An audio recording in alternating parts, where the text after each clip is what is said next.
Good evening. We're going to go ahead and call this meeting to order. We'd like to welcome each and every one of you today to our City of Palatka April 27, 2017 Commission meeting. This meeting is now called to order. We'll have our invocation by the Reverend Robert Mills, Associate Pastor, First Baptist Church of Palatka. We'd ask everyone to stand for the invocation. After the invocation, we would ask Commissioner Borum if you would lead us in the pledge. Let's pray. Mighty God, we are grateful tonight for all the good blessings that you pour into our lives. We thank you for the opportunity to work, which provides sustenance. Thank you for the joy that you extend to us in living in a community like we have in Palatka. God, we pray for wisdom. You promised that you would give it as we ask. And so tonight we pray for wisdom. Pray your blessings on our mayor and our commissioners, that you might give to them a sense of what is right and just and profitable and good for the community, for all the citizens. And God, most of all, we want to express our love to you in the gracious way you care and provide for us. And it's in your holy name we pray. Amen. Pledge. I pledge allegiance to the flag of the United States of America and to the republic for which it stands, one nation, under God, indivisible, with liberty and justice for all. Thank you, Pastor Mills. Yes, sir. Roll call, please. Mayor Hill. Here. Vice Mayor Brown. Present. Commissioner Borum. Present. Commissioner Campbell. Present. Commissioner McCaskill-Williams. Here. All members are present and accounted for, and you have a quorum. Thank you. Has everyone had an opportunity to review the minutes from the April 10, 2017 Joint Commission meeting and also the April 13th regular scheduled meeting? Motion to approve. Second. There's a motion on the floor in a second. All in favor say aye. Aye. Opposed? Motion carries unanimously. Moving on to item number 1 of the agenda, which is our public recognition and presentation section. We have a couple special presentations today.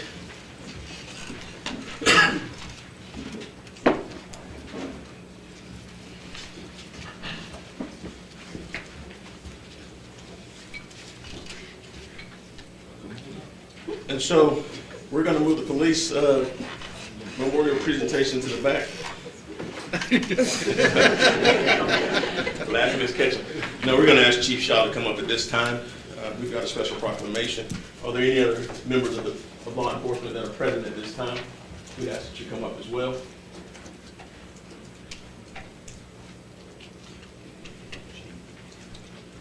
This proclamation reads as follows. Whereas the week of May 17, 2017, May 14, 2017 through May 20th, 2017 has been designated as National Law Enforcement Week, and whereas May 4, 2016 has been designated locally as Putnam County Law Enforcement Memorial Day, 2017. Whereas Putnam County has dedicated law enforcement men and women serving our county under difficult, stressful, and often dangerous circumstances, and whereas law enforcement officers are guardians of life and property, defenders of the individual's right to be free, warriors in the war against crime, and dedicated to the preservation of life, liberty, and the pursuit of happiness. And whereas Florida and the municipalities within Putnam County desire to honor the valor, service, and dedication of its own law enforcement officers, comprised of municipal, county, and state law enforcement agencies. Now therefore, I, Terrell Hill, Mayor of the City of Palatka, Florida, together with the members of the Palatka City Commission, do hereby recognize and proclaim the week of May 14th through 20th, 2017 as the National Law Enforcement Week, and May 4th, 2017 as Putnam County Law Enforcement Memorial Day in the City of Palatka. I call upon all citizens to honor those law enforcement officers who, through their courageous deeds, have made the ultimate sacrifice in service to their community, or who have become disabled in the performance of duty. And let us recognize and pay respect to the survivors of our fallen heroes. Be it further proclaimed that the citizens of the City of Palatka are urged to show their support and appreciation of our law enforcement officers who give their lives to protect and serve their communities by attending a countywide law enforcement memorial service to be held on Thursday, May 4, 2017 at 10 a.m. at the Ravine State Gardens Park in Palatka. and witness whereof, I hereunto set my hand and cause to be affixed to seal the city of Palatka, Florida, on this 27th day of April, in the year of our Lord 2017. Terrell Hill Mayor, Mary Lawson Brown, Justin Campbell, Rufus Moore, and Tammy McCaskill Williams, Commissioners. At this time, I entertain a motion to accept. Motion to accept. Second. There's a motion and a second on the floor. All in favor, say aye. Aye. Opposed, motion carries unanimously. We'd like to thank you, Chief. Give a round of applause for you.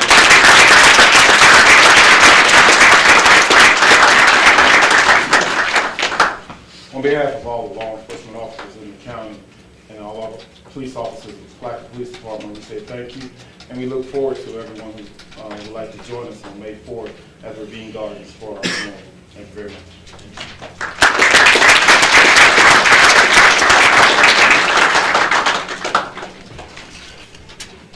Next up, we'd like to bring Mr. Mike Perry, who's the chairman of the March of Dimes Committee for Putnam County. I'd also ask that members of the Palatka Fire Department who are present today, as well as Ms. Betsy Curtis, City Clerk, come forward at this time.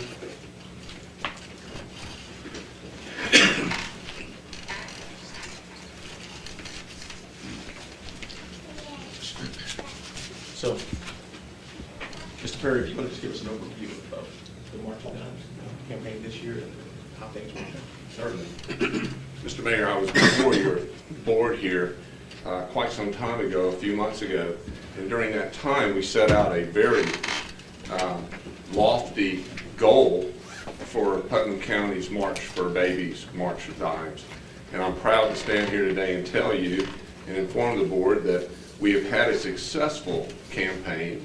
We had a very successful march. However, our campaign is ongoing.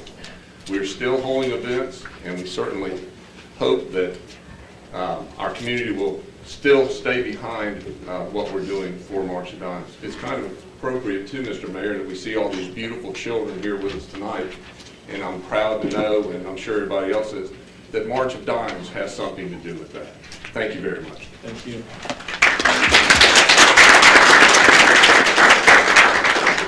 So, Mr. Perry, we call you here for a couple of reasons. And first is to really celebrate the work that you did and that the committee did within this community in our effort to really save our babies and to help prevent birth defects. But the folks that I have standing up here represent groups within our Palatka City of Palatka staff and administration that have gone over and beyond the call of duty to make sure that we do our part. We know that there was a challenge issued by your committee as it related to the city of Palatka, but we wanted to go over and beyond that. And so there was another challenge issued to the commission as a whole and to our entire city employment. And that was for us to raise $5,000 this year. I will tell you, Ms. Driggers has always been the coordinator of our March of Dimes teams, and she does a great job, and she's extremely committed. Her group sells candy as they collect water bills every year, and she has a system that's second to none as to how she does it to make sure that it continues on. And so right now, with those collections, we hit that goal. Also, the fire department have held a boot drive, and they took us over the mark. The police department, we've challenged the police department, and they're going to follow suit. Chief has already made that commitment, and so we're looking to add more to the pot for our 2017 campaign. But as of today, our collections have exceeded the $5,000 goal. We've got the candy holdback that we do annually every year. And we've got a special presentation from the fire department. If one of you guys wants to go ahead and make that presentation of the check. The professional firefighters of Palatka Local 2992 did a boot drive. They collected over $2,000 thanks to the citizens of Palatka and the people coming through donating during the boot drive, and they did very well. That was in one day, all day out in the hot sun. They did a great job. I appreciate it.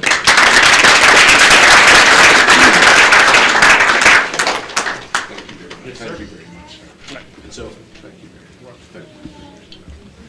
Thank you, sir. so also, Mr. Perry,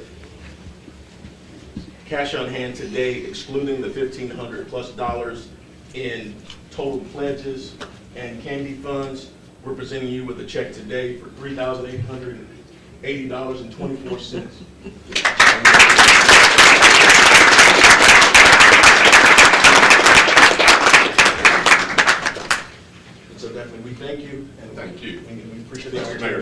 thank you, board. Thank you to the employees of the city of Palatka. Quite frankly, I didn't think we could do this, but we did. Yield a little faith. And thank you so much to our wonderful firefighters. Thank you so very, very much. And this will certainly go to good use. Thank you. Thank you. Very much.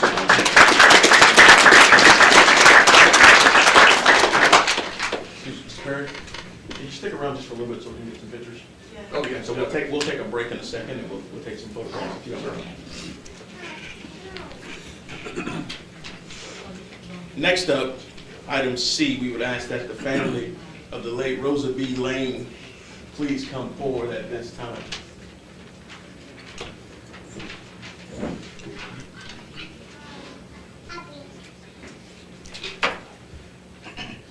I'm going to also ask that our two educators join me at the podium at this time from the commission.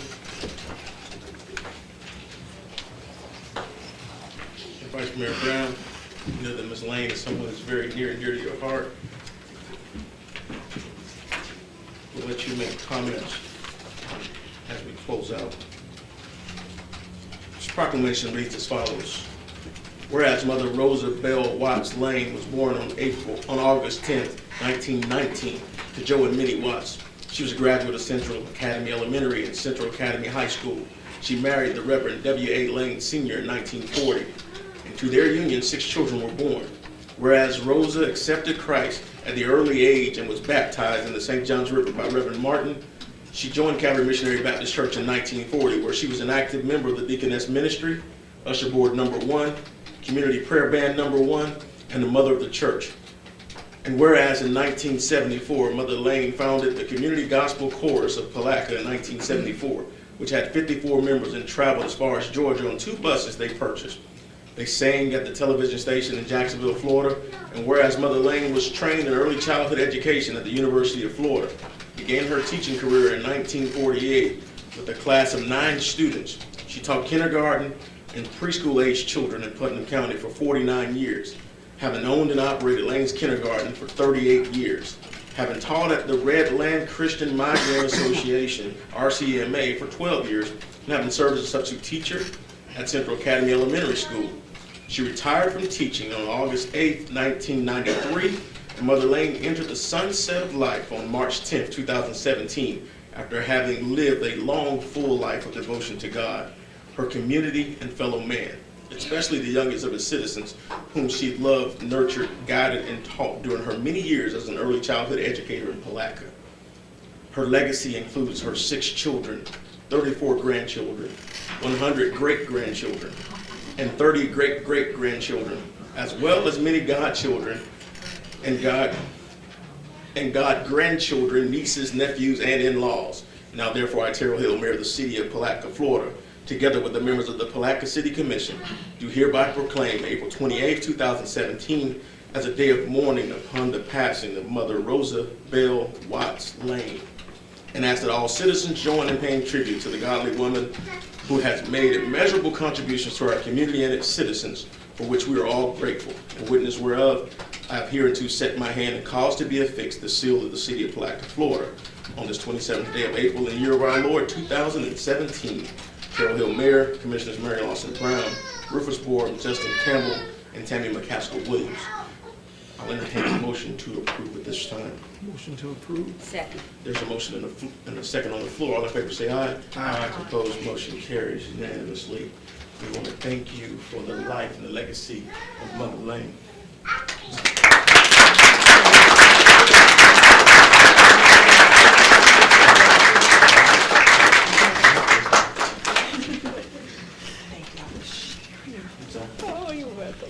Vice Mayor Brown, you come on down. I'll finish up when you go. Well, I'm here because I'm the historian of the bunch, but I knew Mother Lane for many, many years and her children. And the wonderful thing about it is the service she gave.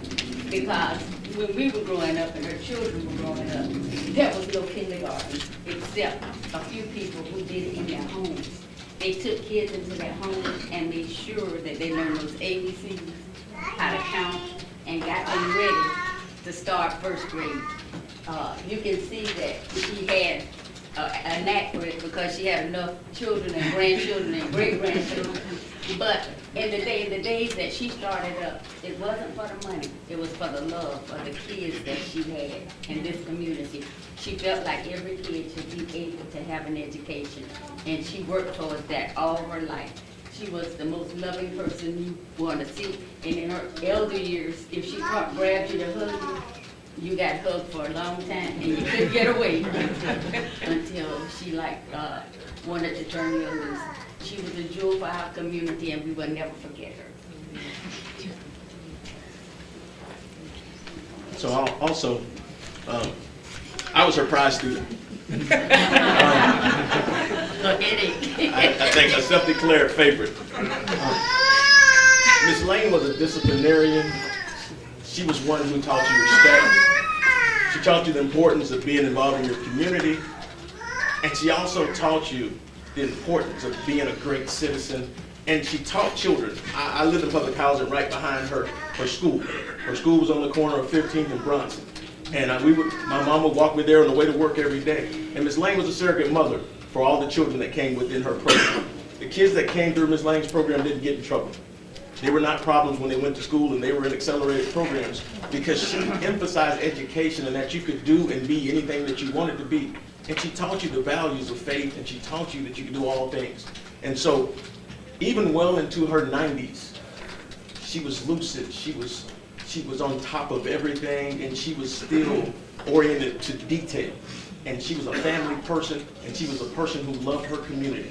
And she was still dedicated to youth until her passing day. And so I can tell you, on behalf of us, from the City Commission of Palatka, on behalf of the citizens of this community, we thank you for sharing your mother and your grandmother with us.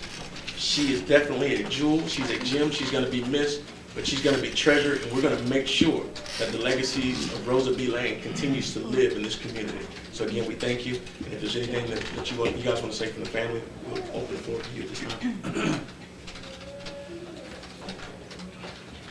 She would be greatly missed. She was 97 years old, and a lot of times she would say, we ask how old is she, she would say 100.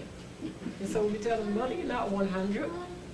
But you know, in her saying that, I just knew that she was going to live to get 100. But the Lord blessed us to have her 97 years. And like you say, she would be greatly missed.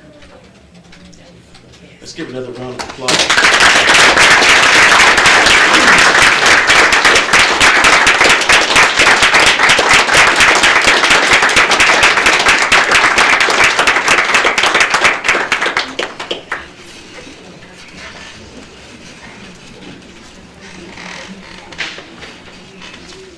Commissioner McCaskill-Williams, we're going to ask you to join me at this time as we prepare for our Student of the Month.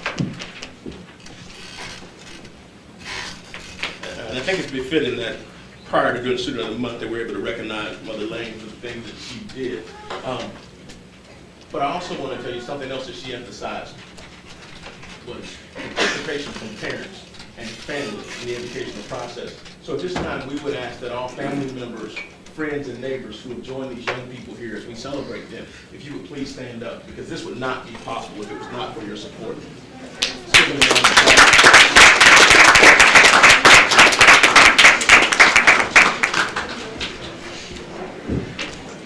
Next, we want to make sure that we give this next group their due as well.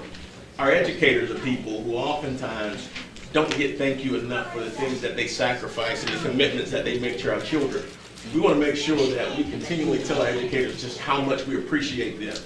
Oftentimes the media gives you a negative image of what goes on within our school system, but we have people who are here today who've committed their lives. They sacrifice time with their families to make sure that our children are receiving the proper education and being taught how to be great young men and women. And so we want to take this time out for all the educators that are in the room to please be recognized. And most of you are in the alleys. We ask that you just wave your hand and let's just give them a round of applause.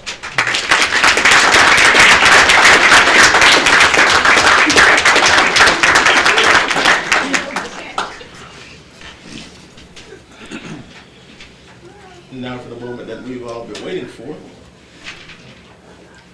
we're going to ask that the students, as your names are called, that you gather around the front of the podium. We'd ask the representatives of the schools come up as well. Once we finish, we will gather and we'll take a brief recess. We'll take one photograph for the newspaper, and we'll also remain so that family members can take photographs. Then the students will line up in a single file line on this side, and you can come in and take individual pictures. Some of you may be gracious enough to let me grace you on some of those pictures. If not, we understand, because you want your pictures to be nice. So we're going to move forward at this time, and our first recipient from Browning Pierce Elementary, Tyler Sims.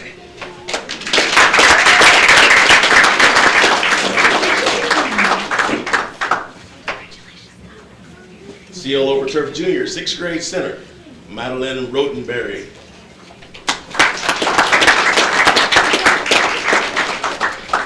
Children's Reading Center Charter School, Kylie Hallbrook.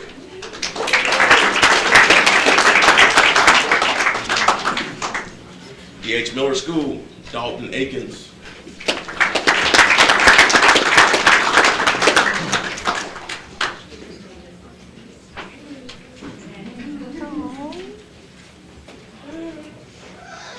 From James A. Long Elementary School, Kamaya Hall.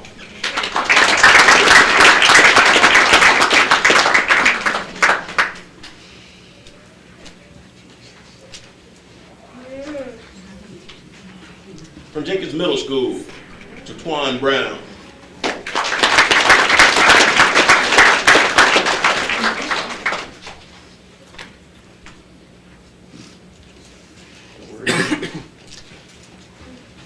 I'm going to try to do this. From Kelly Smith Elementary School, Benjamin Moto.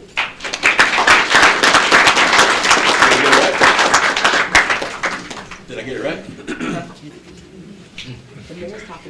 From Mellon Elementary School, Greek Coeds.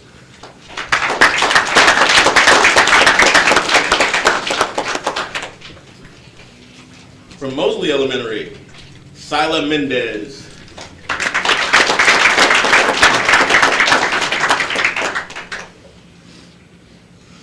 From Palatka High School, Ansley Skeens.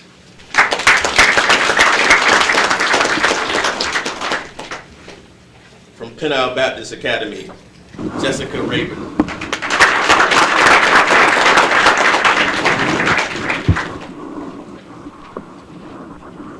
From Putnam Academy of Arts and Sciences, Sierra Storms.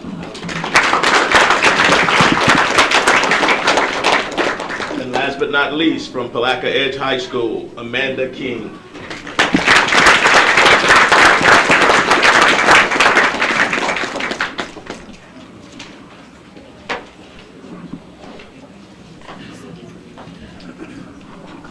So guys, as we always do, we definitely want to thank you guys for the wonderful work that you've done, for the commitment that you have to education and citizenship in this community. We look for greater things out of you. I'll leave you with something that I learned in the 3rd grade, and I've been saying it for over 35 years. And we said it every day in the morning. It says, I am somebody. If my mind can conceive it and my heart can believe it, I know I can achieve it because I am somebody. And it stuck with me until this day. And so I want to tell you guys that you're somebody. You can do anything. So dream the impossible dream and make it a reality. Continually work hard and understand that education is the key to success. Be great citizens of Palatka. Continue to be our ambassadors. And we want you to know that we are definitely proud of you. So let's give them another round of applause.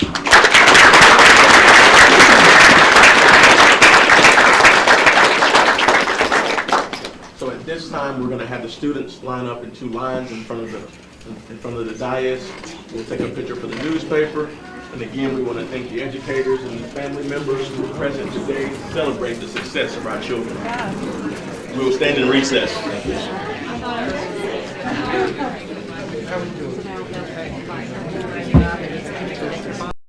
To item 2 of the agenda, which is public comment. Public comments are limited to 3 minutes. No action will be taken on items of discussion. First up for public comment is Ms. Linda Kreider.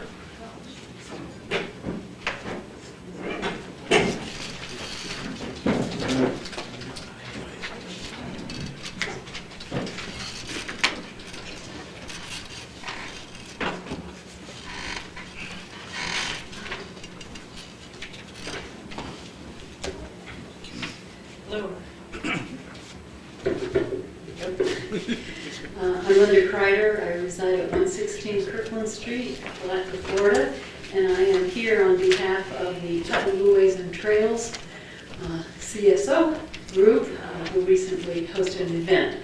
And Penn Mitchell, who is our chairman, was not able to be here tonight, but he asked me if I would read this letter to you. Dear council members, I am writing on behalf of Putnam Blueways and Trails to thank you for your support of our 2017 Palatka Bicycle Weekend. By all measures, this event was a great success, bringing over 100 cyclists from across the state of Florida to bicycle our county.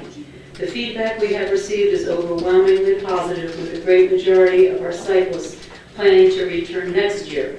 In fact, several of our visiting cyclists have told us that not only is ours a great event, but it is, in fact, the best event of its type that they've experienced anywhere in the nation.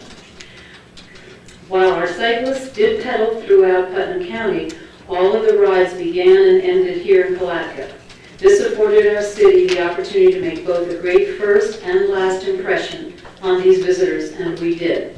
Two of our visitors from Fort Lauderdale were so impressed that they made our city their top retirement destination and are now shopping here for real estate. Pulling together an event of this magnitude and at this level requires a lot of help from a lot of people.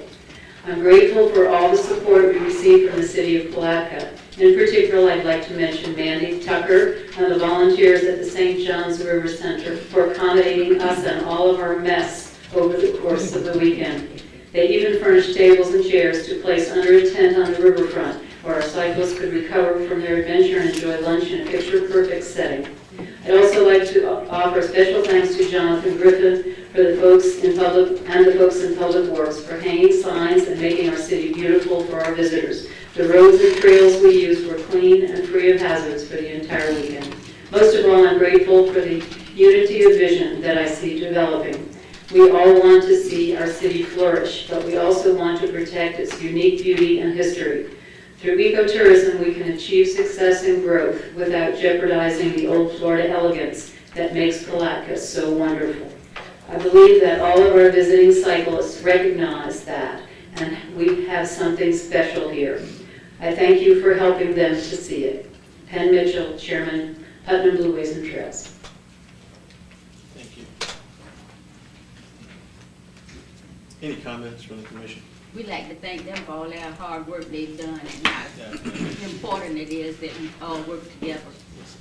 I don't think anybody, and some people may not know how much work goes into putting these events on and how dedicated this group is to making Palatka, putting Palatka on the map as it relates to cycling, as it relates to trails, kayaking, and we just want to thank you and the Putnam Blueways and Trails organization as a whole, like Florida, for seeing it not robbery to have Palatka host this event and for the dedicated work that you put on. So we definitely give you a round of applause. I just wanted to say, in addition to the Palatka weekend, that the bicycle day, on Bike Florida, the Palatka Day on Bike Florida was a tremendous success, and there were 629 bicycles swarming all over the city for a day and the county for a week.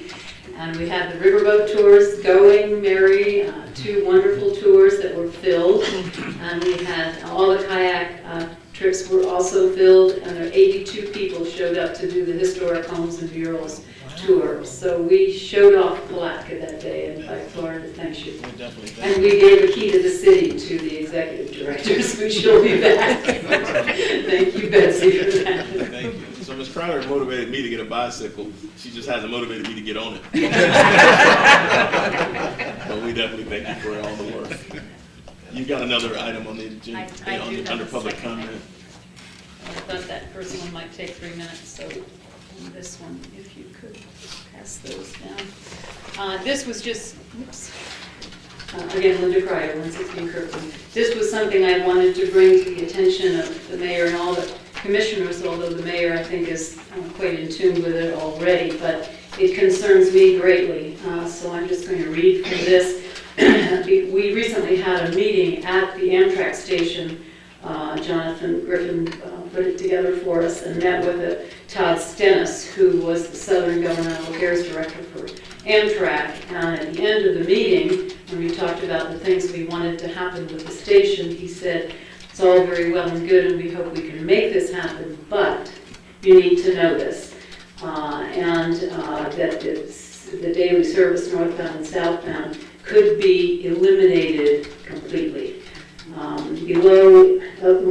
If the President's 2018 transportation budget is approved, this is the President of the United States we're talking about.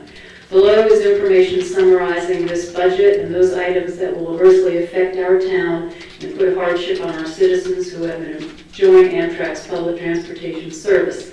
I implore you to make your concerns known to the President and to our congressional delegation in order to save and hopefully even upgrade this valuable service. I myself will be writing and calling, but hearing from our mayor and from city officials is extremely important. I proceed to say where you can find this summarization of this transportation budget at this website.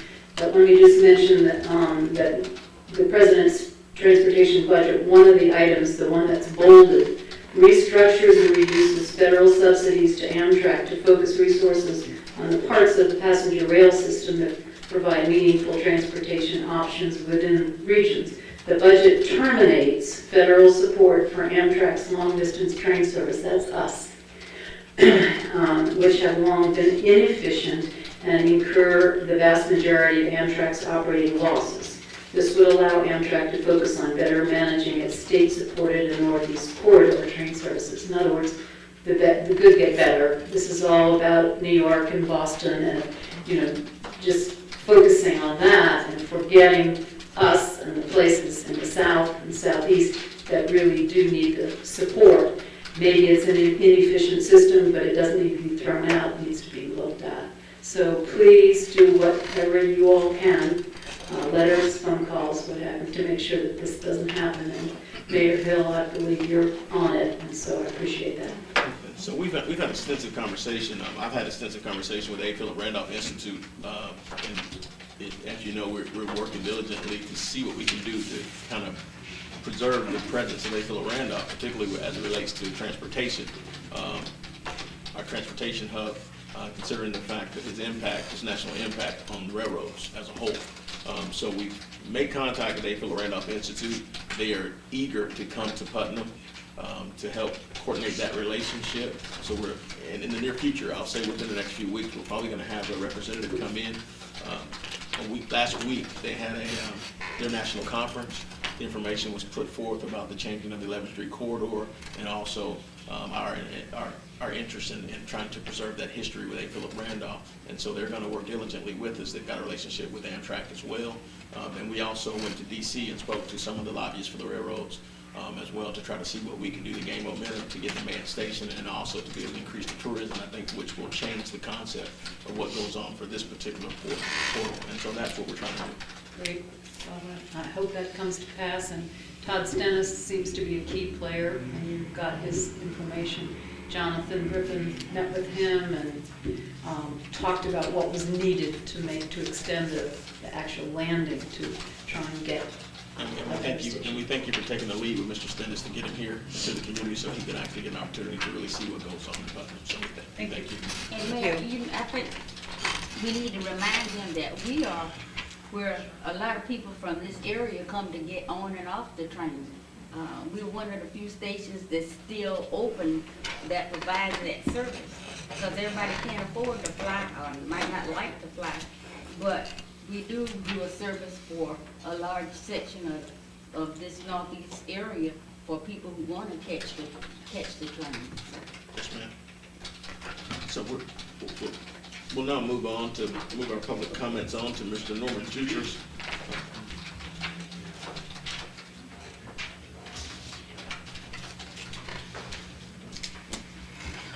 Good evening. Norm Jutras, 412 Mulholland Park here in Palatka. And if Linda Carter could have 2 items, I'd like to have 2 items too. So the first thing is, I really want to commend the commission and the community. It's just that I tried to write a letter to the editor and they wouldn't accept it because I named businesses in the letter, so I was sorry that happened. But what has happened in the previous commission and you guys that are in the seats at the present time are doing one whale of a job of getting this community together. You look at the waterfront, you look at the educational center, we've got the 100 block is being completed, the hotel is open and going. We have so many things happening. When you come over the bridge now, you had some derelict buildings that were sitting there for years that look not inviting and not welcoming. Right now, we're getting some nice color, some nice atmosphere. Shortly, it'll be finished up and it'll even be better yet.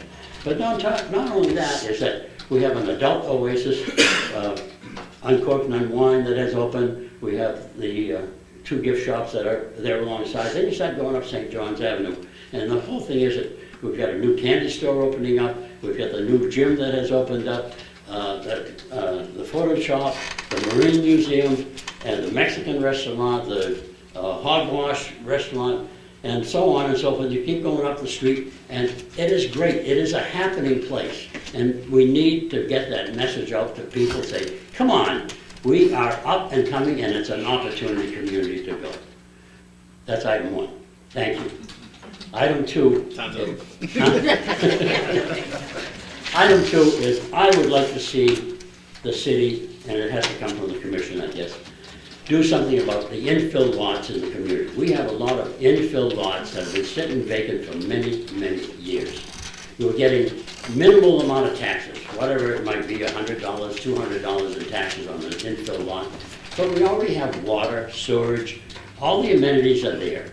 If we could have a program to waive some of the fees that are involved in trying to build a house here, or if you even an improvement to an existing house, if you had a cap of, say, any improvement of $25,000 or more, or $50 or more, we'll waive the impact fees and the other fees that we're not collecting now because the lot is just sitting vacant, so we're not getting anything, and we haven't got anything for 10 years or 20 years. If we've got $200 more in taxes for 10 years or 20 years, we have some money in the coffers. Not only that, the more we improve our tax base, the better we all are because it gives revenue to the city. Part of that, once you have a dwelling on the property, you've got water fees that are going to be paid, sewer fees that are going to be paid, trash removal that are going to be paid, all the others that help support the infrastructure. And so the infrastructure is there, so all we need is capitalize on it and get it going. But I really, really think that we've got to put our foot forward and do something to help get an infill program going. Maybe you do it for 2 years. Maybe you put it, you don't do it forever. You just put a window, maybe 2 years, 3 years, as a trial period.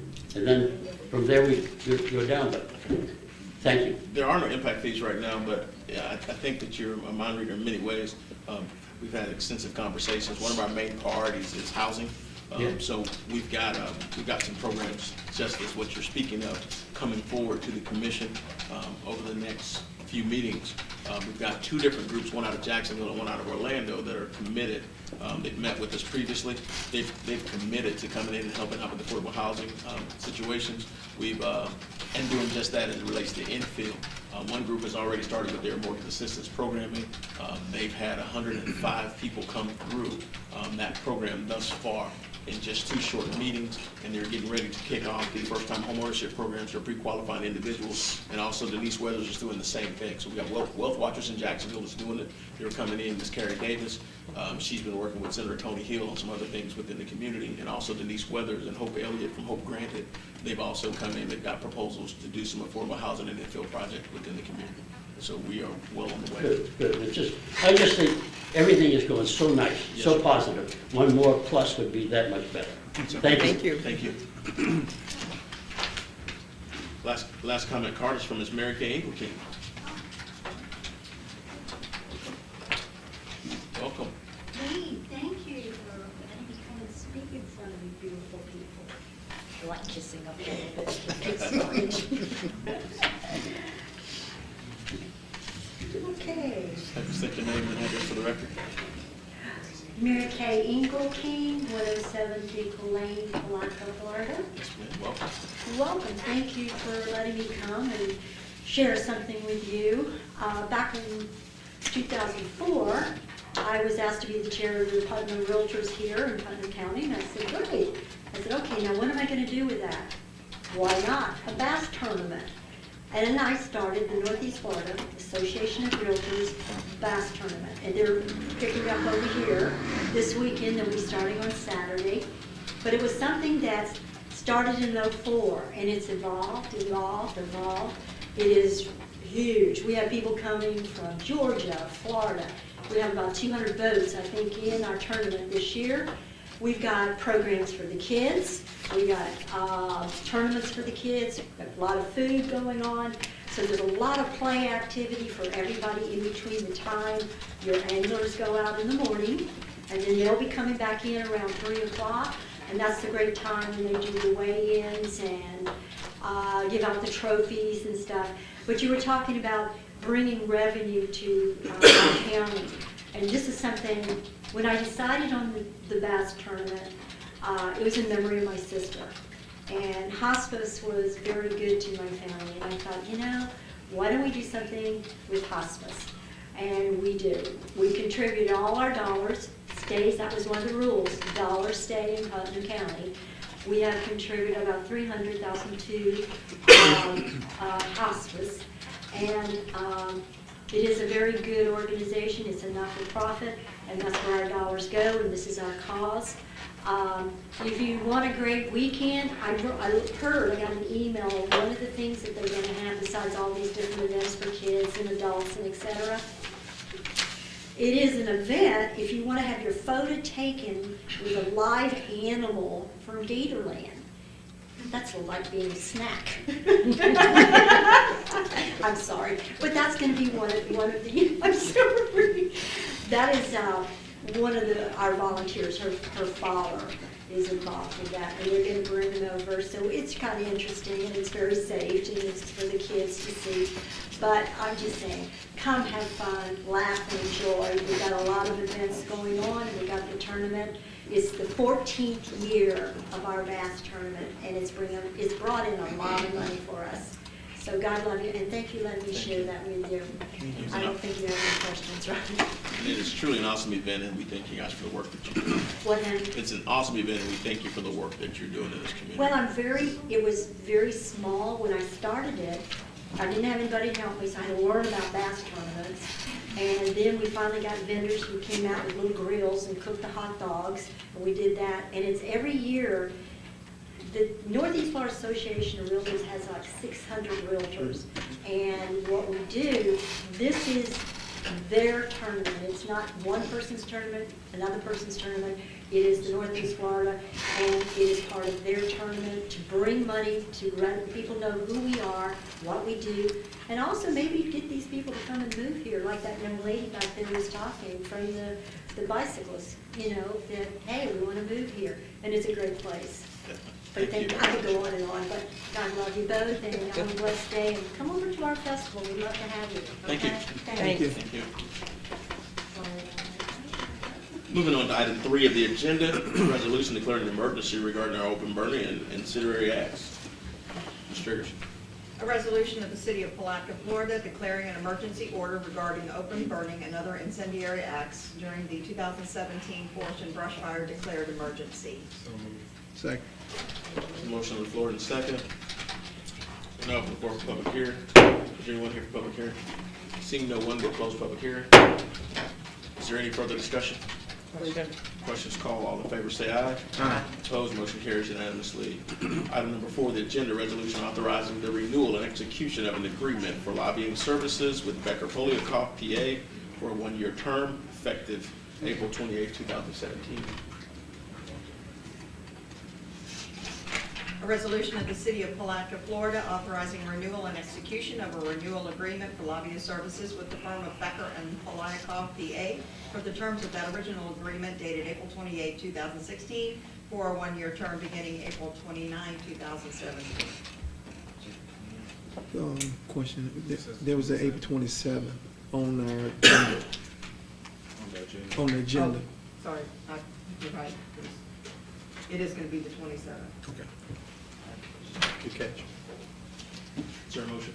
Motion to approve. There's a motion and a second on the floor. We'll now open the floor for public hearing. Is there anyone here for public hearing? Seeing no one, we'll close public hearing. Questions called, all in favor say aye. Aye. Opposed, motion carries unanimously. Moving on to item 5, resolution adopting rankings of the top 3 respondents to auditing services, RFP 2017-04, and authorizing city manager and finance director to negotiate and execute an engagement letter for audit services for fiscal years beginning October 1st, 2016, 17, and 18. A resolution of the City of Palatka, Florida, accepting the Audit Committee's rankings of proposals for audit services and authorizing negotiations with and execution of an engagement letter with the top-ranked firm. So moved. Second. There's a motion on the floor in a second. Now open the floor for public hearing. Is anyone here for public hearing? Seeing no one, we'll close public hearing. Is there any further discussion? Questions called, all in favor say aye. Aye. Opposed, motion carries unanimously. We also have representatives from Carriage and Ingram here. Would you guys please stand and be recognized? Thank you very much for being here today. Thank you, we appreciate it. May I like to thank them for all the work they've done for us over the years. They've been around and they've seen me work well with staff, and I'm happy that we're keeping business in Palatka because we have so many things taken away from us. The state will come in and they take children and family services and the Social Security office. We need to take care of our own, and we need to patronize the people that live in our city and love it. So thanks to them for the great job they do. Thank you very much. Moving on to item 6 of the agenda. Resolution amending City of Palatka payroll procedure to be performed bi-weekly instead of weekly commencing fiscal year 2017 and 18. Mr. Reynolds and Ms. Jiggers, would you please read the, Mr. Reynolds and Ms. Robinson, would you please read the caption, Ms. Jiggers? A resolution of the City of Palatka, Florida, amending the city's payroll procedure to be performed bi-weekly instead of weekly commencing fiscal year 2017-18. So moved. There's a motion on the floor. Is there a second? Second. Motion on the floor in a second. Open the floor for public hearing. Is anyone here for public hearing? Seeing no one, we'll close public hearing. Before we go into discussion, we'll go ahead and let Ms. Jiggers and Ms. Robinson go ahead and present. Yes, I wanted to bring this to the commission because we discussed this kind of preliminarily back at a visiting session we had in July of 2015, June of 2015, something like that. And we're bringing it forward because staff and myself and then Ms. Robinson believe that it would be more productive for city staff to be able to do this. I currently have one employee that performs payroll every week. If we were able to perform payroll every other week, I could have her doing other tasks, and because the workload seems to be, increasing, and we're trying not to expand staff unnecessarily if there's ways that we can approach how we do business differently, and so we believe this was one way to do it. I had Ms. Robinson prepare some information on that, so I'll have her speak to some of the information on the savings. Currently, with Jessica processing the payroll, it leads to errors. She has 24 hours to just try to catch all of the errors as we go through the payroll system. Changing it to bi-weekly gives us about a 7-day turnaround so we make sure that when we're processing payroll, that we don't make any mistakes when we're cutting checks. Right now, it will save us about $8,200 a year by going to bi-weekly. As it stands right now, we're spending about $23,000 a year to process payroll. That includes the processing, the supplies, the department heads that bring drop-off, pick-up, the payroll checks, the timesheets and things to that nature. So it would be a significant savings to us. In 3 years, we're looking at saving about $25,000. So that's another person. That could be an increase in merit for the employees. Currently, it's just a way to put some extra money back on the books. What efforts have you made to ease the transition for employees during their time? I've contacted the local financial institutions here in Palatka so that we can set up some financial education classes in June, July, and August to give them some ways to better manage budget, savings, some of that education for them. So we're looking at, what's your implementation date? October 1. So we're looking to give them roughly 180 days or so to get to that point, well, 150 days or so, to get to the point before they can move forward. Ma'am, Any discussion? Yeah. I'd like to say, I hear that we're trying to save for the city, but to me, our employees are important. And a lot of our employees work paid from paycheck to paycheck. They're set up for that. And then we have companies that if you pay late, you have a fee that you have to pay. And I know you all say you're training, but we have folks that we can say training.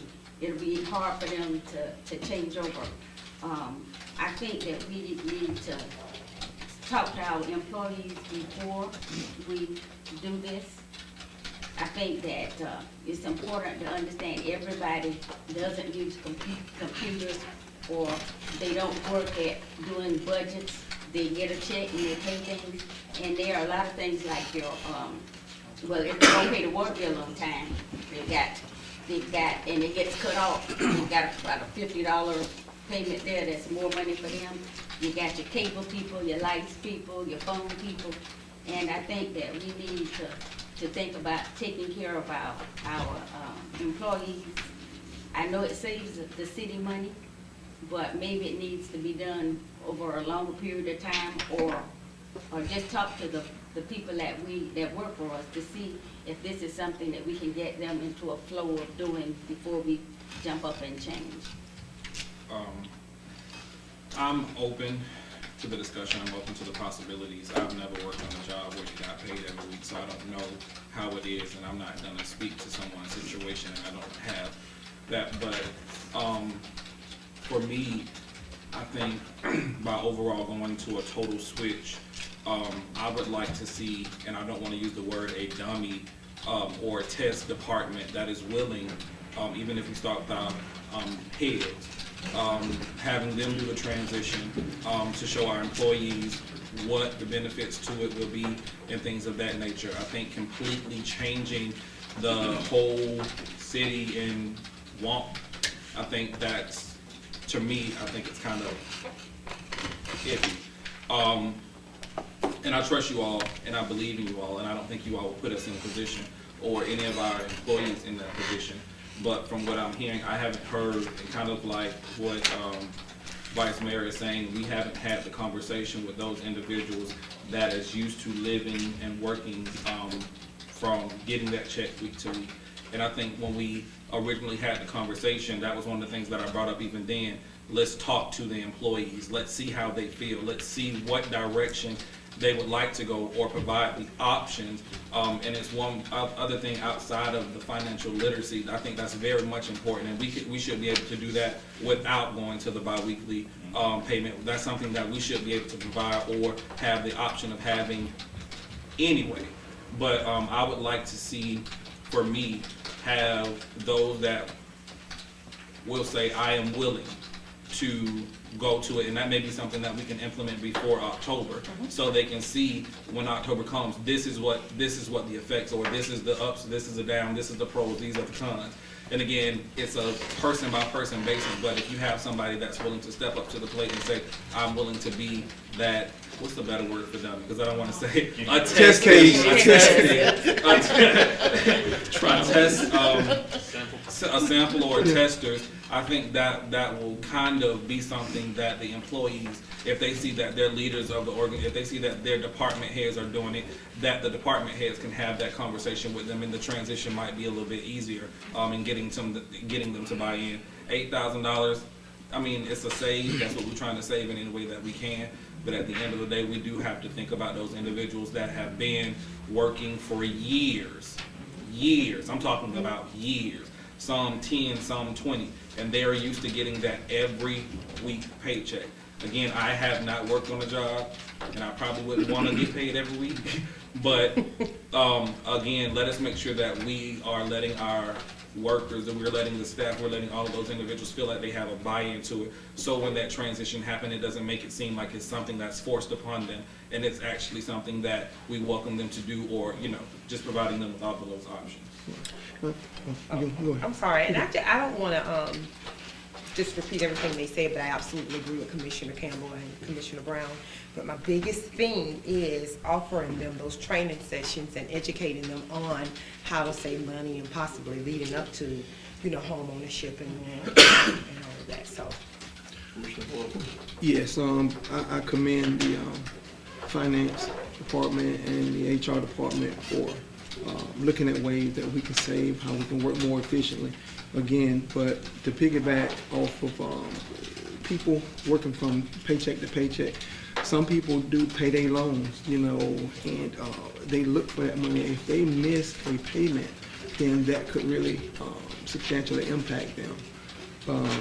You have also people who work with automatic withdrawals from their checks every week. To miss a payment from a transition standpoint, that could really prove to be catastrophic to them from a financial standpoint. So I think by reaching out to each of the employees to make sure that they are on board with it, and that we do have a period of time before we just say, okay, we're going to implement. I think that's going to be critical. Now, I did speak with our HR director here about the transition. In my understanding, was you were working with banks, and if we did implement that, there would be a safety net, a failover plan for anybody who would need funds, would be able to advance funds. Is that correct? You want to say something? Can you all kind of explain that to us? Well, it's something that the city had done in the past. We have not done that for the previous, under Mr. Suggs or under Mr. Simbor. But the city did used to do payroll advances, where if an employee came in and said, I've got a personal situation, I need to purchase something, I don't have the money, can I be advanced $150, $200? They would sign a form stating that they would pay that money back over the next 4 weeks, 6 weeks, whatever it may be, and then that money would be taken out of their paycheck. However, we have not done that in years, and so. And again, that's why I want to reiterate, I think that these training sessions on how to handle their finances would be good, so that we can avoid that there. And I think also when we think about, we know that we've contacted, and again, I applaud you for setting that up, contacting the financial institutions, because I think that reaches out and show that we want to have partnerships with our different institutions in Palatka. But one thing that we also want to take in consideration of those that may be on child support is not that switch is going to, and we need to be able to provide those kind of services to them as well, because that's something that may have to go through the courts, which then poses a whole different ball game that that we didn't take in consideration before. So when we're providing that financial literacy, let's make sure that, and I've spoken to Attorney Holmes, and he said that he'll be willing to do that, but we want to make sure that we provide them, if they need legal, think about it from a legal perspective, that is also an option. And I think Commissioner's referencing income deduction orders, perhaps? Yes. That may already be set up on a monthly basis, or excuse me, on a weekly basis. And if the commission directs, I don't know that we have that many employees who are subject to income deduction orders, but if that's something that the commission feels that we could do, then I can do that and try to help run those orders through so that they convert their weekly to bi-weekly or whatever the case might be. IDOs come out and they give you a monthly amount of support. The employer actually dictates how that money comes out. It's a monthly. There's a monthly support order. There isn't a support order that says take this amount per week. So you're prorating it already. And so it's calculated in house, not through the Department of Revenue. And so there wouldn't be anything to be done from this side other than for staffing to prorate that amount and to have the discussion with those people that have those things coming out. Even when you were talking about doing, people who have payments or whatever else that may be coming out, those are all conversations of, because it's all done in-house as it relates to calculation, how that's distributed. Mr. Suggs. This is just, for the commission, this is just another one of the steps in the process of what it is that we were challenged with a couple of years ago, of looking not only externally but internally on how we can be more efficient in the things that we do in order to be able to keep costs down. I know 8,000 does sound like a whole lot, and it really truly isn't in the big picture, but it's also those soft cost things that we're not measuring. Staff time, downtime for staff coming to City Hall, turning in payroll once a week, as well as coming back the next day to pick up paychecks and distribute them at each one of the work sites. We need to think about that. The biggest thing is also remember that we're putting about a 6-month window in here for this to be able to be vetted out appropriately. All the issues and concerns that were brought up here tonight definitely need to be looked at. We need to make some good notes and follow up on them. But also, I think the first step in this process was us getting an HR department in place, an actual HR department. We have Deborah here now, who's doing a fantastic job with that.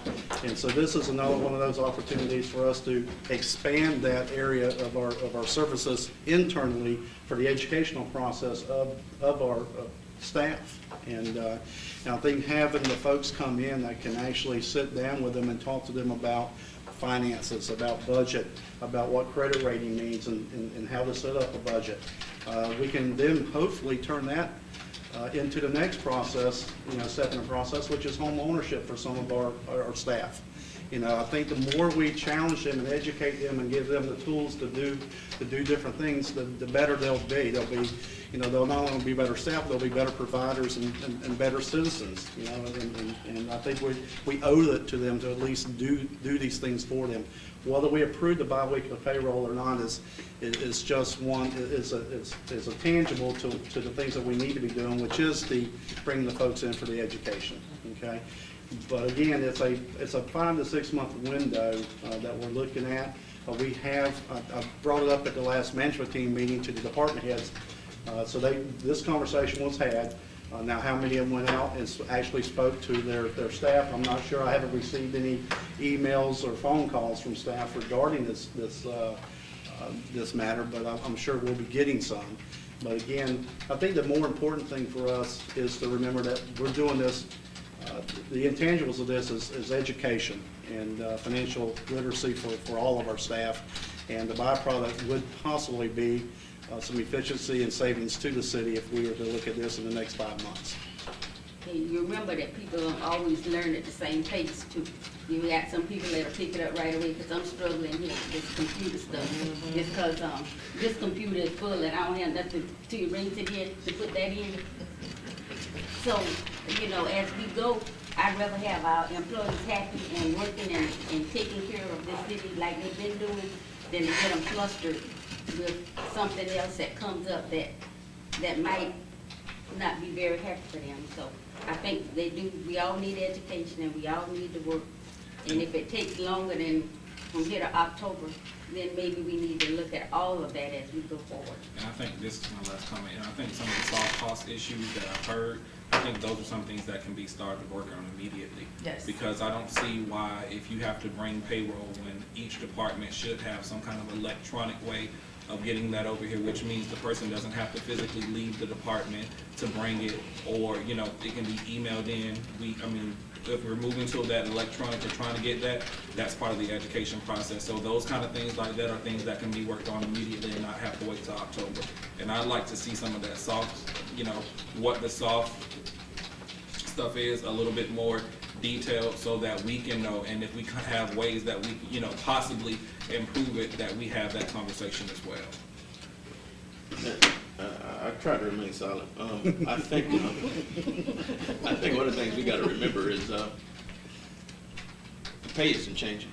The pay is still the same. You're still getting the same amount of money, and we're figuring out ways to save time, man hours, to create opportunities. Most bills come in and they come in once a month. Most people don't get weekly bills in most situations. Most of the creditors will allow you to change your payment date based upon some changes in your pay schedule. The other part is when you retire from your job and you've been paid weekly, you get your Social Security check monthly. And most of those people still are able to pay those same bills because they make adjustments as they go. My mother was one who got paid weekly at Central States, and she was able to continue on with the things that she had to do once she got her Social Security and retirement monthly. And so people make adjustments. I think a lot of times what we have to do, particularly at this point, we've had this discussion for 2 years, so it's no secret that there's been contemplation throughout with the commission as it relates to the pay schedule. Staff knows it, we've had the conversations, the management has put it out there. So this isn't something that's just thrown out there. It's something that's been buzzing for over 2 years. But I do think that there's an opportunity, particularly with the education pieces, to put people in a position where they become more financially savvy, particularly because they're not going to be waiting for that next check to come in on a weekly payday, and it's going to allow them to be able to do some other things. The money's not changing. It's the same money. The only thing we're doing is trying to save money on the administrative costs as it relates to what's going on, and also to provide providing the different services, I think, empowers the staff as a whole to do some other things. One of the best things that I heard was creating the pilot study. And we can do that. I think we can do that with some volunteers or with a sample to kind of see where we are with some people who are okay with doing that. But I also think that approving a change in the payroll status at this point does not preclude you from changing that within 6 months if the pilot isn't sufficient. But I do think that at some point we've got to move ahead. We've got to look at ways in which we can stop people from getting paper checks and go to electronic fund transfers and doing things of that nature so that we can get where we need to be. And we're just trying to implement things. I think we've made the step to put HR in place. We've made the step to consciously try to find ways to have an efficiency of operation. And I'm just encouraged that we're going to continually move forward, just as we did with the gas authority and billing, to find ways to save money so that when we get into those budget processes, we've got to find those dollars and make those dollars count, that we're able to do that.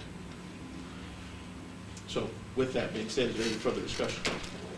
Mayor, I think all this is great dialogue.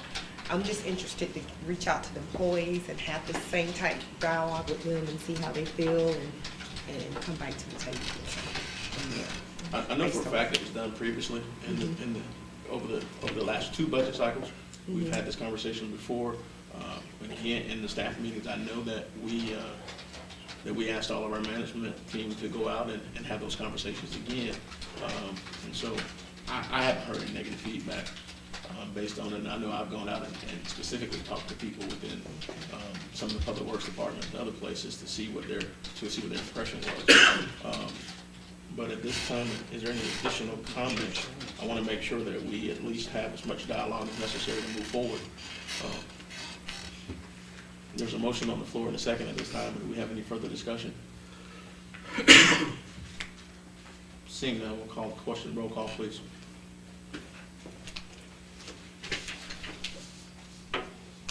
Mayor Hill? Excuse me, you're last, yeah. Vice Mayor Brown? No. Commissioner Borum? No. Commissioner Campbell? Yes. Commissioner Williams? No. Mayor Hill? Yes, motion fails. We'll vote at 3-2. May I say something? I think that we could go on and help with the education, because everything that we do that helps people do it, and then maybe come back and look at it that number of times. But We're definitely going to move forward with the education piece. The education piece is a no-brainer. We're going to do that regardless. Those are just the tools that we have. The other things that we want to look at are ancillary benefits. That's the 401k, those options that we have out there so that people can actually come into the 21st century as it relates to finances and investments and things of that nature. And those are things that have not been around at this point. And those are all things that empower our employees to be able to live better lives and invest their money in a different manner, you know. And so I think it's a no-brainer to put those things forward. And just for point of clarification, this means everything that's surrounding the dialogue and the conversation that we had as far as the pilot and all of that stuff, that died out with the motion, correct? With the resolution. Correct. The pilot was not a part of the motion. So, but if the pilot is something you want, I'll entertain a motion. I would like to entertain a motion that the pilot, that we don't completely throw this out, but that we entertain the pilot to have those individuals that are willing to participate in the bi-weekly payroll option, that we do that, because if it's coming back around the table, I don't want to see us start at square one again. Second. Motion for the second. Any further discussion? Questions called, all in favor say aye. Aye. Opposed, motion carries unanimously. Moving the agenda to item number 7, Community Redevelopment Agency's business. Resolution awarding a commercial rehabilitation grant for $116,000 for 116 Kirkland Street for 50% of the construction cost of the external stairwell. Almost a landslide. A resolution of the City of Palatka, Florida, awarding a commercial rehabilitation grant to Linda Kreider in an amount not to exceed $8,225, 50% of construction cost, or 116 Kirkland Street. So, Second. so motion before the second. Ms. Tucker. Yes, so the commercial rehabilitation grant was presented to the CRA board on April the 10th. Ms. Kreider was granted $8,425, which is 50% of the stairwell project. I believe at this point Ms. Kreider wants to come up and say a few words.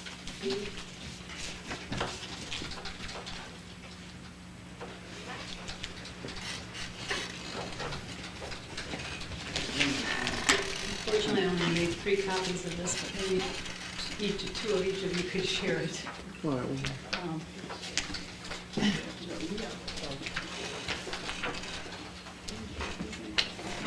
It's in your packet. And actually, that one is. What I did, I went back to the original grant application that I made to the South Historic Neighborhood Association for this particular grant category. And this was back in February that it was submitted. And I followed the last page, if you see, just under program guidelines.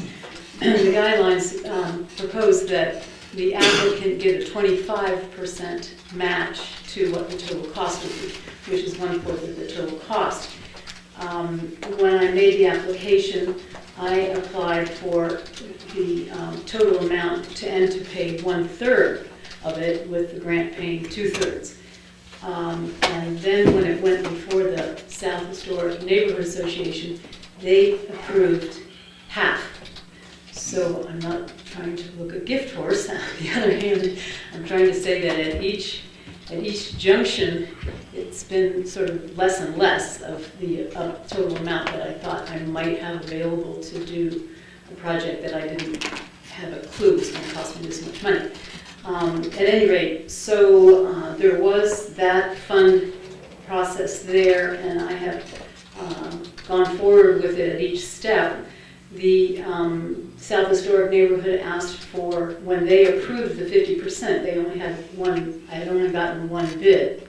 And at that point in time, that was the bid that I have decided to go with, because the person was available and ready to go, and it seemed a reasonable bid. It was the middle bid.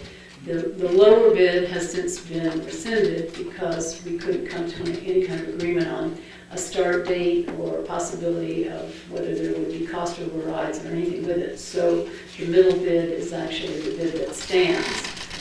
So you have before you in your packet the total amount of the cost for the project, which is both the stairwell as well as the requirement for a handicapped pad and the smoke alarm system and all the things that went into actually changing this from a single family dwelling to an actual commercial bed and breakfast sort of costs to me for converting that, which I doubt will get paid back in the first year, but maybe in the second year I'll be able to pay myself back. At any rate, so I'm coming before you today to say I would like for the consideration of the 50% that the South Historic Neighborhood Association agreed to, 50% of the total costs, which was $31,000. And as far as I understand from the categories of the money that was set aside from the TIF funds, that there was to be 2 projects, and there was a total of $40,000 for those 2 projects. And the first project, which was the Duck Realty project, received 15, so that there was 25 left. I don't know, Matt, if that concurs with the figures that you have and the money that's available to the city in that particular fund. But anyway, so I wanted to just bring that history up and say I'm very pleased and happy that the city is willing to help me with this. I do think there will be a definite payback to the city in bringing people to Palatka who will then be here and spend money and go to restaurants and do things here. And I will have an aggressive plan, ecotourism package to help make that happen. But in the meantime, I've got bills to pay and I'm getting down to the bottom of my savings account. So anything that you could consider for that, I would appreciate it. And I'll answer any questions. Our South Historic Neighborhood Association president is also here in case you have questions for him. Thank you.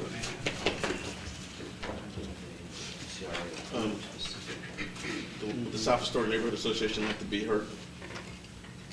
Sure. Thank you. My name is Rex Hand. I'm supposed to give the address and all that? Or? Yes, sir. 314 South 8th Street, Palatka, 32177. I was on the committee for the South Historic Neighborhood Association, the CRA committee. And when we approved the 50% of the cost, as Ms. Kreider had mentioned, she'd only had one bid at the time, and it came to a total of around $31,000. I'm just going off my head here. And so we were shooting to award her approximately $15,500. And then she had to come up with the rest. I realized that she had in the mill 2 other bids, and we weren't sure what they were going to come in at, and that's why we came up with the 50% rather than X number of dollars. Because she came in with a lower one at 50, and we were going to give her $15,000. It wouldn't be the 50%, and so that's the primary reason we came up with 50%. And that's all I had to say. Are there any questions? This came to the CRA already, isn't it? I think What specifically did the CRA approve? 84.20. I'm sorry? 85.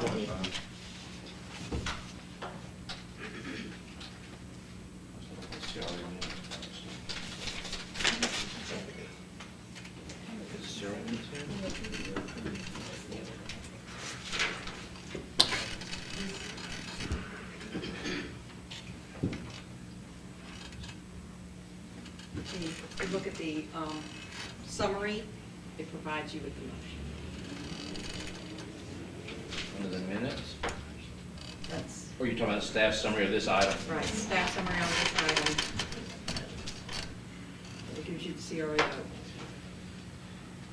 My concern is just, While we're going through that, let's go ahead and open the floor for public comment. Thank you for we're now open for a public hearing. Is there anyone here for public hearing? Seeing no one, we will close public hearing.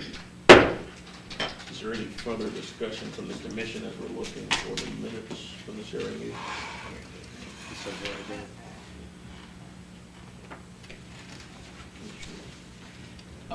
yeah, the summary, the staff summary quotes the minutes of the CRA meeting as follows. Linda Kreider has applied for a commercial rehabilitation grant for 116 Kirkland Street, future home of the Bartram Inn, a bed and breakfast. The grant request was presented to the CRA on April 10, 2017. The CRA voted to recommend an award of 50% of the construction cost of the stairwell for a total of $8,425, which was half the amount of the lowest estimate received. This approval will necessitate a budget transfer from the Southside TIF reserves to the commercial rehab grant budget line.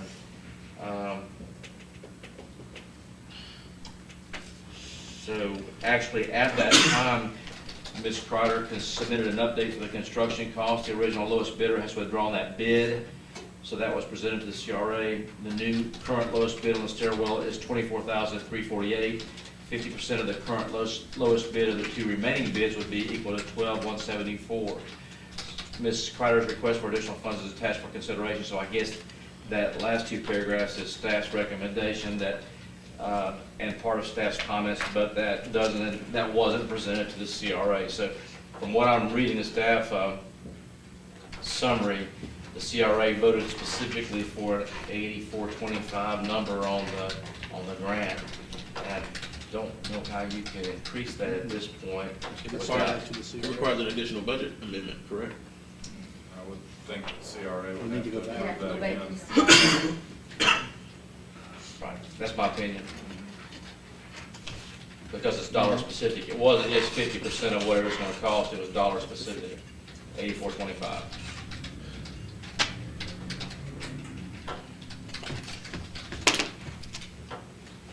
No. Go ahead. No. Indeed. Could it be approved on the contingency of certain actions from the CRA? We don't have the whole body of the CRA. When do we meet again, the CRA meeting? Not until June. June, can we make a Call a special meeting. special meeting?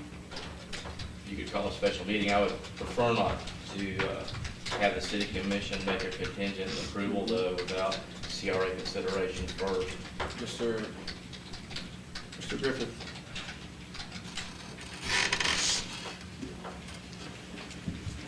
Just a recommendation for consideration. The city commission could approve the $8,425, I believe, is that correct, Mr. Curtis? Yeah. And then also direct an amendment be sent back to the CRA for the additional amount with no guarantee that it would be approved, and then that could then be brought back to the city commission. Either way, it's going to get back to the Okay. CRA. Stuff. Okay. You have something else? Exchange That being ratio. said, any further discussion from the commission? At this time, I entertain a motion. Well, we'll make the motion. We'll go ahead and give her the, what? Approve. Approve the 8,425 and have it sent back to the CRA for discussion on the difference. Second. There's a motion on the floor to accept the recommendation of the CRA and remand it back for the additional funding. There's a second by Commissioner Moore. Is there any further discussion? Questions called, all in favor say aye. Aye. Opposed, motion carries unanimously.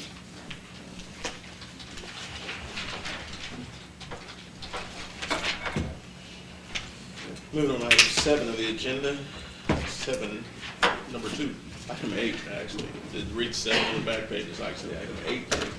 Thank you, Mr.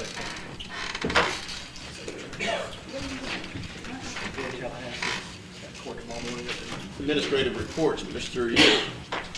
You have anything, Mr. Holmes? No, nothing, thank you. Mr. Yule.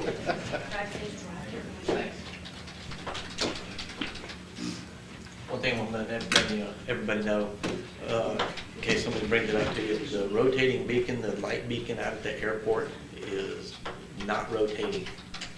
There's a problem with the mechanism in the bottom. We will get it fixed, but in case somebody asks you or tells you that it's not working, we're working on it. Can you So manually we do have, it? Can you manually do it?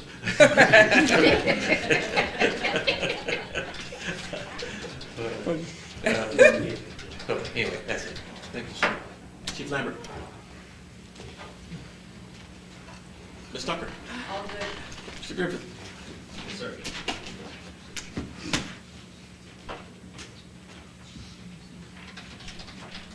Thank you. We're going to start. Capital projects. Everything with the water taxi terminal is on schedule. We're actually about a week ahead of schedule right now. The nature-based playground is on schedule, set to be completed before Blue Crab.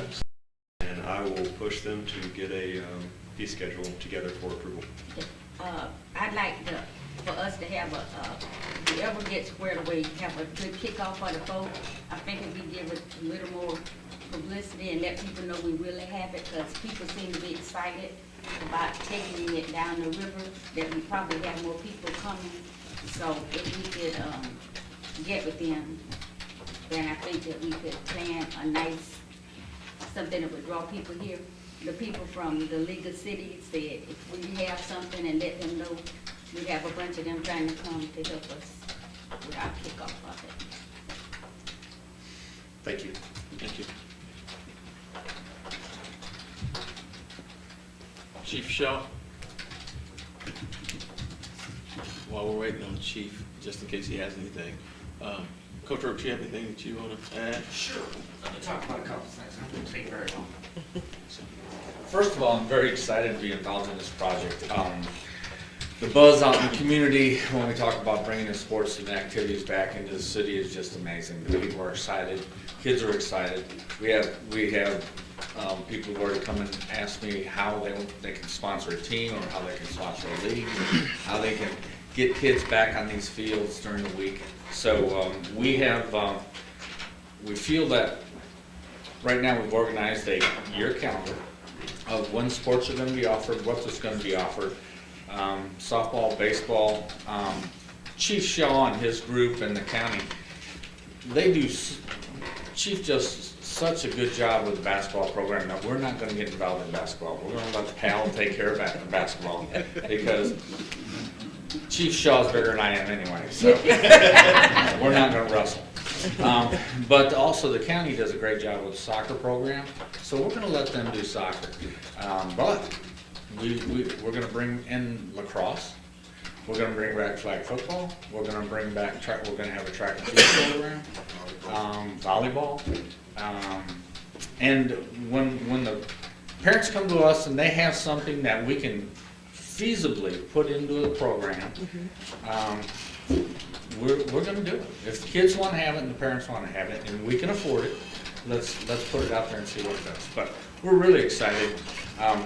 Jermaine has been a wonderful asset. Jonathan has allowed me to use him and kind of train him for the future. I've already retired once. My second retirement's in the near future, I can see. But I think we have some wonderful facilities, but our intentions are, when we get them updated to when they're ready to go, we would like to bring a PowerPoint back and show the commissioners what we've done and what the kids are now going to be playing on. And I think you're really, really going to be excited when you see the completed facilities. Okay? But Jermaine has been wonderful, and thanks for letting me have you. Thanks. Exactly. And so, Palaca Recreation is an exciting time for us. If you get an opportunity to go by the parks, you're seeing the facelift take place. Last year we started the reseeding process, so we went from Mahalia to Bermuda grass, which is conducive to the services that we need. We've got new fencing going in.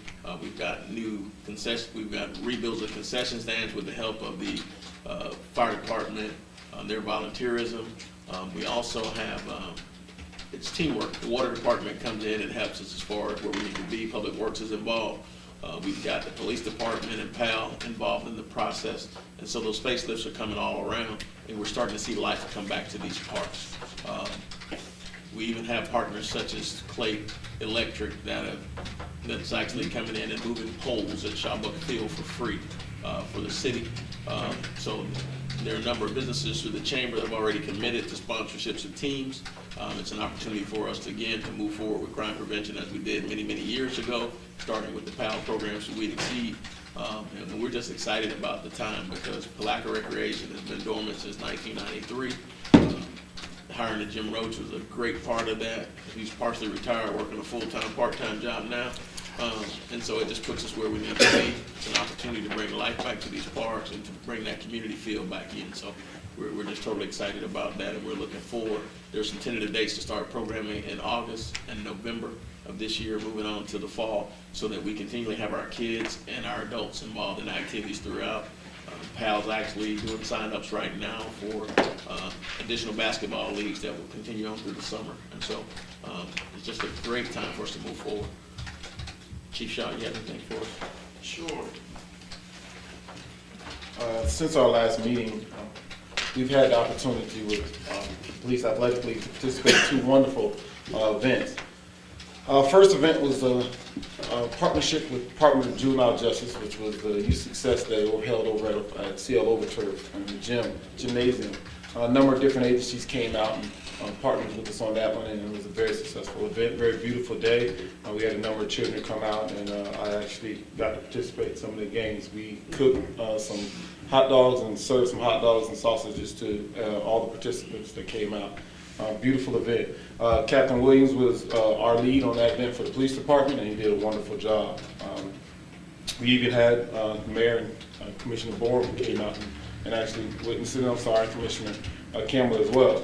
The second event was our annual monthly event for Palatka Pride. And Palatka Pride, just this past Saturday, we had a number of youth come out. And I do want to give a great appreciation to our mentoring program, because for the second time in a row, our mentoring program had over 30 kids participate in our Palatka Pride cleanup. It was something for the youth of our city, giving back to the community. And they came out with pride. They took the largest section out of our 3 zones, and they did a very, very good job cleaning up. And then we had assistance from Beck Chevrolet to donate the food for the kids, and they had an opportunity to go in and visit the car lot and actually speak to the dealership. I think that's going to sponsor some partnerships in the future, and I think it's going to do very well, not only for Palatka Power, but for the city of Palatka.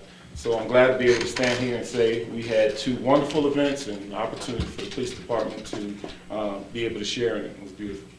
Thank you, sir. Mr. Reynolds. Just wanted to remind commissioners as well as everyone else, the conversion will be happening this weekend with Gas Authority, so utility payments, we will be taking utility payments as of 2 p.m. tomorrow afternoon so that we can kind of get everything applied to the system and make sure that everything is closed out and ready for the database conversion. And as of Monday, all utility payments will be at the Palatka Gas Authority, 518 Main Street. That's all I have. Ms. Sturgis. You had to have it all, or at least this part. Yeah, I'm good. Just a few things, Mr. Mayor. Katie Ross, Senator Phil Nelson's aide, came to see me this week. Shared some good news for her, sad news for us. Ms. Ross has accepted the position of Chief of Staff for the President of the Florida State College of Jacksonville. So losing Ms. Ross as a contact for Senator Nelson's office, we'll be working on getting the contact information for whoever might replace Ms. Ross in the near future. Wolfson Bass Tournament, May 20th. I have been, my arm's been twisted, so I'll be doing a 3 a.m. shift that day to do parking for about 450 of our boaters that will be coming to Palatka for the largest single-day event, bass fishing tournament in the country. 600. Oh, thank you. So it's bigger than I said. Okay. 629 last year. Okay. Wow. So I'll be out there at 3 a.m. if anybody wants to bring me coffee. Quickly, just staff. Again, you see the changes. Coach Roach, thank you so much for your update on what's going on. I live on 3rd, and I get to listen to the ping of the bat every afternoon. And it's as an old coach, it's wonderful to hear that sound again. Staff is doing a great job working on projects, helping out. Jermaine, keep it up, buddy. Good job. Absolutely. And, a reminder, I'll be out of the office when I leave here tonight until Wednesday. And so I'm going to be taking a few days out. And I've got to do this. I've got to recognize my family who's in the back tonight. Of course, my wife who's always here, my cousin Jackie and her husband Kirk, who are sitting here patiently waiting for us to finish up so we can go to dinner. But anyway, it's been great, and you know, it's just, things are coming together. Chief Shaw's got a great thing going, you know, and we're fixing to hit budget season, so, you know, be prepared for that. It's gonna get a little rocky for the next couple months, but we're ready to go, so. And also want to take an opportunity to thank Deborah and Betsy for everything they did. And Chief, take this back for J.R. Grimes. Great job today, the safety luncheon. 6 months, accident-free workforce. And luncheon went well today, had a lot of good turnout. Folks had a good time. We got to celebrate together. And it's another step on that path that we talked about that we want to do, which is start recognizing staff for our accomplishments and what they're doing for us. And you see it every day in the city of Palatka. So again, great project, great job, and thank you all. Vice Mayor Brown. I just have a question. That house is on Laurel Street at night. It's still sitting vacant. Is somebody, that's one of the ones you said you were giving to somebody or whatever.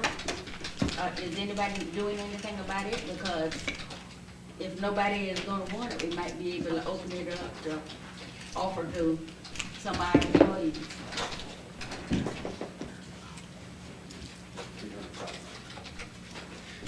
Yes, ma'am. Actually, we talked to the city attorney about this a couple weeks ago. I was directed with making sure the party was still interested in it.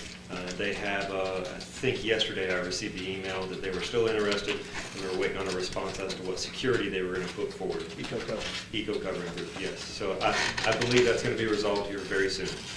Because we, you know, it's right on the main, one of the main drives, and it would look good to get it. Yes, ma'am.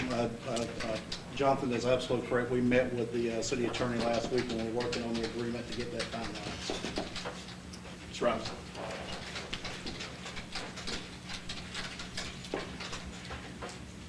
I just wanted to thank you, Mr. Suggs, for today. It was a great luncheon. However, just keeping in with our education, May the 10th, we'll have an identity theft workshop from Legal Shields. Legal Shields is our provider for legal services that we offer here through the city. So they'll be coming in doing a workshop for identity theft.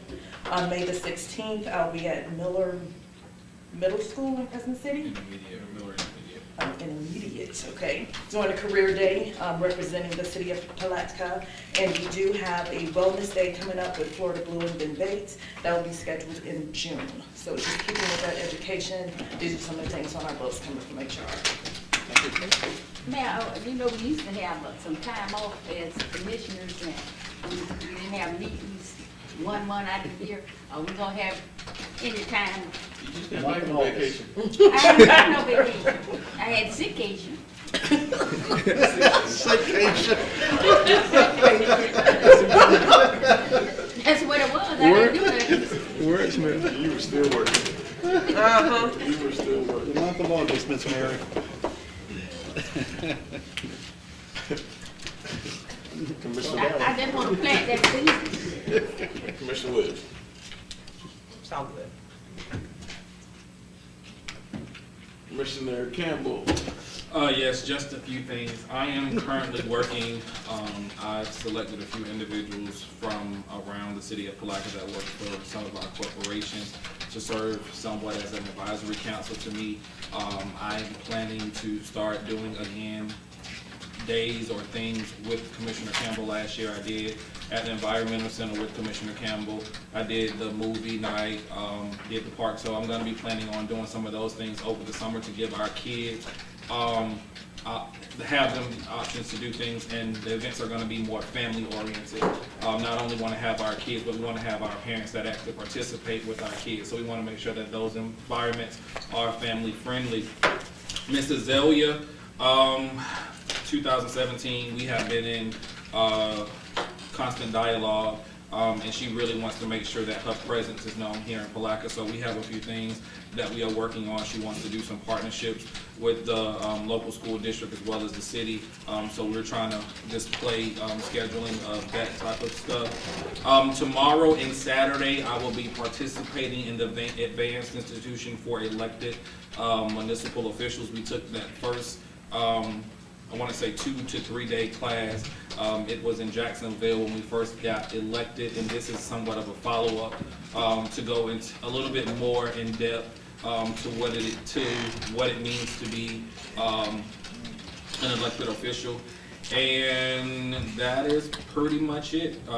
Again, I always thank our staff for the wonderful work that they do, the expedited responses from emails that are sent, calls that are given. It's forever grateful, and I appreciate that. Commissioner Board. All right. I think most everybody know that we had a Earth Day through Keep Putnam Beautiful to collect all of the electronics, among other things, and we were focusing on the electronics to keep them from going to the landfill. For the ones that we deemed to go to the landfill, we sent those, we scrubbed the number of the systems, we evaluated them so we can repurpose some of those systems so that they can be put in the hands of kids who are able to, who does not have technology at home or have a technology gap at home, so that they'll be able to do their homework or do research and among other things. So we're going to have a computer giveaway for scheduled for May 2nd. It's going to be at the school board. I think it's going to be at 3:30. We're going to give away 5, but then the rest of the year we're going to continue to give out computers throughout the year, and our goal is to have 10 computers per school. So that's the overall goal. And we're giving them to deserving students. So we having the principals to evaluate the students, and we'll be providing the technology, putting it into the hands. So there's no need for us to have a technology gap in this day. I think I will conclude with that. Thank you. Countywide cleanup is going to be on May 6th. It's the cleanup, Green It Up countywide cleanup. Last year, it's a spinoff from the Black Pride cleanups. We've had the county commission as well as Keep Putnam Beautiful that are key partners. We also have representatives from all 5 municipalities within the county and various civic organizations.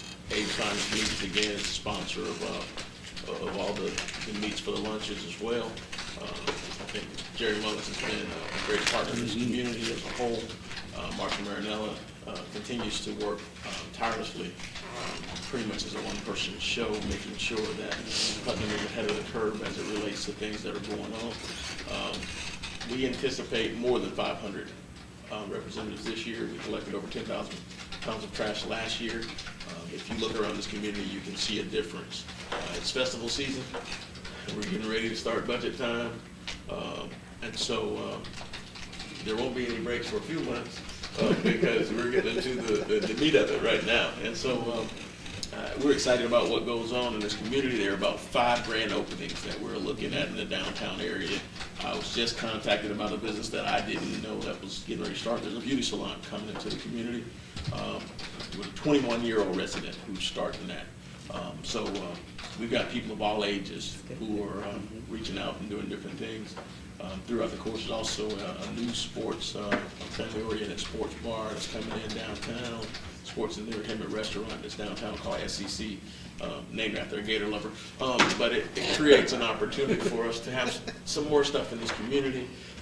If you look around, we've got more businesses that are coming in opening than we do closing. That was something that wasn't a positive trend a few years ago. I'm excited. Coach Roach and Jermaine and I, and we kept Jonathan on the telephone. We were out last night until dark, and we were just waiting for the poles to get moved so we could stay longer because the lights would be on. But Palaca baseball, Palaca lacrosse, which I would have never guessed was here. We've got a local business owner who committed to funding that program. Wow. Because they want to see that in place. We're looking at opportunities to implement partnerships throughout this county, throughout this community, just as it used to be. And that's what a small town feel is. That's what the snapshot of Florida is. We've got people who visit here and they see beauty that we take for granted. And so we definitely thank everyone for whatever part you play. We want to continue to recognize our young people. We want to continue to recognize our seniors like Rosa B. Lane. We want to make sure that we keep Palaca beautiful. And that's what this is all about. implementing that pride and protecting the gym and preserving the gym in the St. Johns River. And so that's where we are, and that's our brand, and we will be adjourned.